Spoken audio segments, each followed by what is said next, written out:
लंबे समय से भारत ने अपने दो दुश्मनों चीन और पाकिस्तान को देखते हुए भारत हर तरीके से अपनी सैन्य ताकत बढ़ा रहा है। ऐसे में अब भारत समुद्र में भी अपनी ताकत बढ़ाने लगा है। दरअसल भारत और चीन के बीच तनाव किसी से छिपा नहीं है। चीन ने पिछले कुछ सालों में भारत के पड़ोसी मुल्कों में अपनी धाक जमाई है। वो धीरे धीरे श्रीलंका, मालदीव, पाकिस्तान, नेपाल, बांग्लादेश जैसे मुल्कों में घुसपैठ कर रहा है, जिससे भारत के लिए सुरक्षा चिंताएं खड़ी हो गई हैं। हालांकि भारत ने भी इसका माकूल जवाब देना शुरू कर दिया है और ऐसा ही एक करारा जवाब चीन को श्रीलंका में मिला है, जहां भारतीय नौसेना की पनडुब्बी पहुंची है।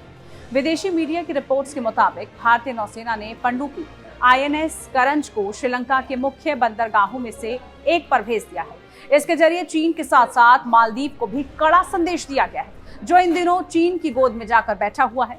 INS करंज शनिवार यानी 3 फरवरी को ऐसे समय पर श्रीलंका पहुंचा जब चीनी पीपल्स लिबरेशन आर्मी की नौसेना का जासूसी जहाज जियांग यांग होंग 3 मालदीव की ओर बढ़ रहा है। वहीं भारतीय नौसेना का डिजिटल इलेक्ट्रॉनिक पनडुब्बी INS करंज जब कोलंबो बंदरगाह पर पहुंचा तो उसकी श्रीलंका नौसेना ने औपचारिक स्वागत किया। वहीं कोलंबो में नई दिल्ली के राजदूत ने पनडुब्बी का दौरा किया और कमांडिंग ऑफिसर कमांडर अरुणाब और उसके क्रू मेंबर्स के साथ बातचीत की। इस दौरान श्रीलंका नौसेना के लगभग 100 नॉमिनेटेड कर्मचारियों को पनडुब्बी के बारे में जानकारी भी दी गई।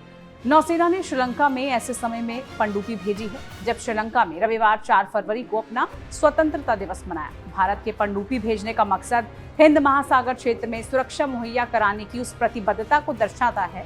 साथ ही ये चीन को भी संदेश देता है कि भले ही वो हिंद महासागर में अपनी गतिविधियों को बढ़ाता रहा हो, लेकिन भारत यहाँ जवाब देने के लिए तैयार है। भारतीय पनडुब्बी ऐसे समय पर श्रीलंका पहुंची जब मालदीव की राजधानी माले में चीनी नौसेना का रिसर्च जहाज यांग पहुंच चुका है। बहरहाल भारत अब दुनिया को अपनी नेवी की ताकत दिखाने में जुटा हुआ है। भारत ने कई जहाजों को हाईजैक से भी बचाया है। आपको बता दें कि भारतीय नौसेना ने इससे पहले हिंद महासागर में एक जहाज को बचाया था। सोमाली डाकुओं की ओर से ईरान के झंडे वाले जहाज को हाईजैक कर लिया गया था। नेवी कमांडो इस पर चढ़े और उन्होंने डाकुओं को हथियार डालने पर मजबूर कर दिया था। जहाज पर सवार पाकिस्तानी इंडियन नेवी की तारीफ भी करते हुए नजर आए थे। इससे पहले यमन के हूती विद्रोही लाल सागर में इजराइल से जुड़े जहाजों पर हमला कर रहे थे। भारत ने जहाजों की सुरक्षा के लिए अरब सागर और अदन की खाड़ी में कई युद्धपोत तैनात किए थे।